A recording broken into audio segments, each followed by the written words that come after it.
I'm Marcus Thompson, and in 15 years leading rescue operations across East Africa, I've learned that some of nature's most dramatic encounters happen when two of the continent's most powerful animals meet at the water's edge.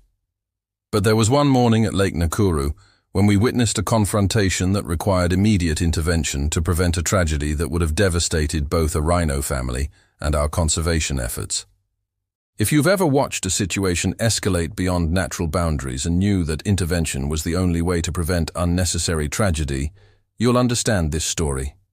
Share in the comments about times when you've seen conflicts that required outside help to resolve fairly.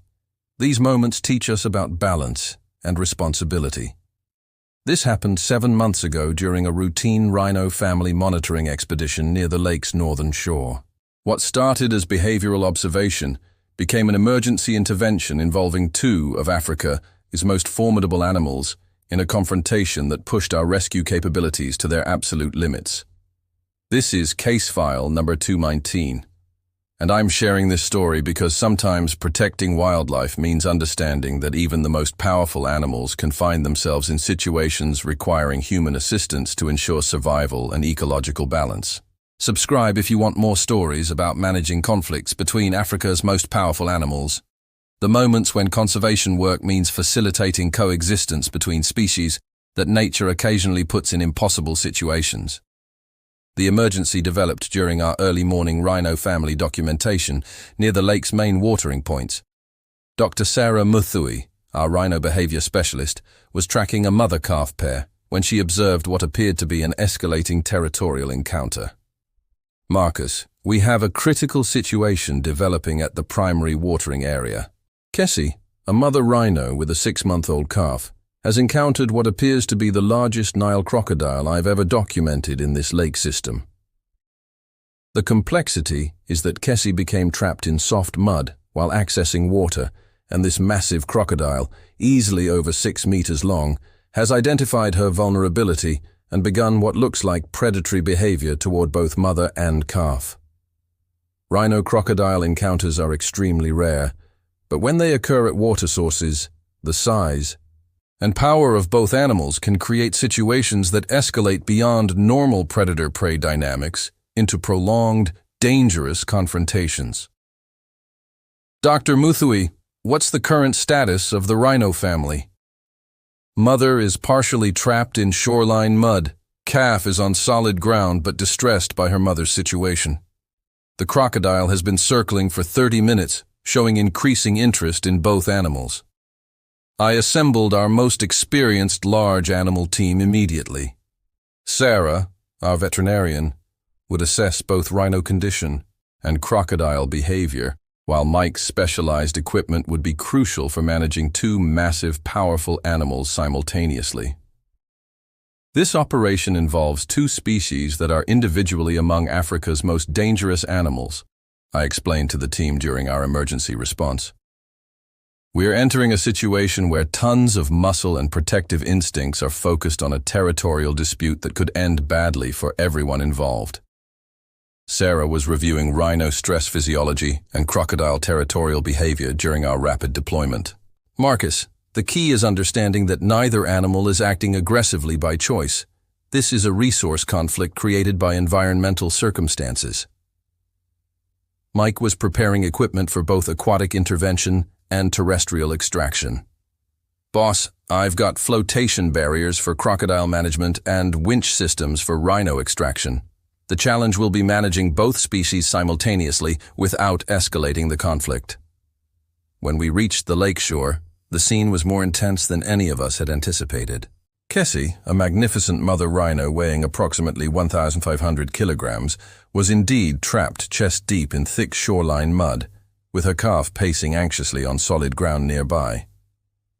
The crocodile was unlike anything I'd seen in my years of East African conservation work. A massive Nile crocodile that appeared to be well over 6 meters long, displaying classic territorial and opportunistic hunting behavior. Look at the positioning, Sarah observed. The crocodile isn't actively attacking, but he's maintaining close proximity and testing responses. This is assessment behavior that could escalate rapidly if the rhino shows increased vulnerability. Dr. Muthui provided crucial context via radio. Kessie is one of our most successful mothers. She's raised 4 calves to adulthood and represents crucial genetic diversity for our recovering rhino population. Losing her would be catastrophic. Our intervention strategy required managing the territorial dynamics of both animals while extracting Kessie from the mud that had created this dangerous vulnerability in the first place. The priority is ending the crocodile's interest by removing the opportunity, I explained to the team as we positioned for approach. Once Kessie is mobile again, this situation resolves naturally without winners or losers. The initial approach was nerve-wracking beyond description. Moving toward a trapped rhino while a giant crocodile maintained territorial positioning required absolute focus and perfect understanding of both species' behavioral patterns. If you've ever had to approach a situation involving multiple powerful, unpredictable elements, you know how much concentration and expertise these interventions require. Let me know in the comments about your experiences managing complex, high-stakes situations. Crocodile is responding to our presence with increased territorial displays, Mike reported as we positioned our equipment. He's not retreating, but he's acknowledging our presence as a new factor in his territorial calculations. The crocodile management phase required extraordinary precision. Mike's approach involved creating barriers and using non-threatening deterrent techniques designed to encourage voluntary relocation rather than defensive aggression. Using sound and water disturbance patterns that typically trigger territorial repositioning in large Nile crocodiles, Mike explained as he worked.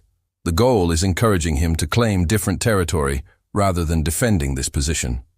The mud extraction process required innovative engineering and patience. Rhinos are incredibly powerful, but their weight and body structure make extraction from soft ground technically challenging even without predator pressure. Beginning systematic mud removal and gradual extraction sequence, Mike reported as he managed both crocodile deterrence and rhino extraction equipment simultaneously. This will require careful coordination to avoid sudden movements that might trigger responses from either animal.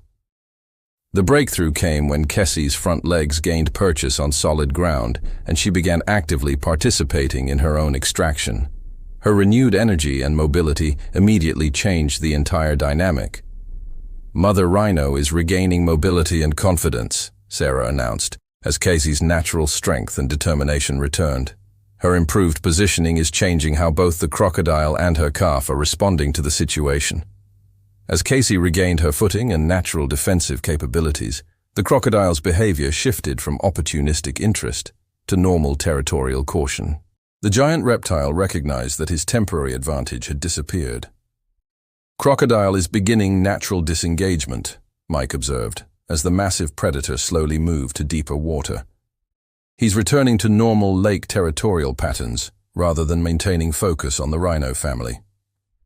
The most rewarding moment was watching Kessie stand with full strength and immediately move to comfort and protect her calf.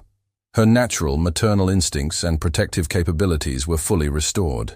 Complete extraction success, I announced, as Kessie tested her mobility and began leading her calf away from the water's edge towards safer feeding areas. Both mother and calf are showing normal behavior patterns. The follow-up positioning was crucial, ensuring the rhino family reached safe distance from the shoreline while the crocodile resumed normal lake activities without any lasting territorial displacement. Perfect resolution, Dr. Muthui documented. Both species have returned to typical behaviors. The rhino family is safe and mobile, and the crocodile has resumed normal territorial patterns in appropriate lake habitat. The subsequent monitoring confirmed complete success for all involved.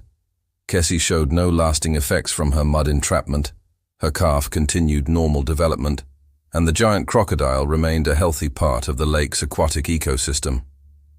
Excellent long-term outcomes, Dr. Muthui reported weeks later.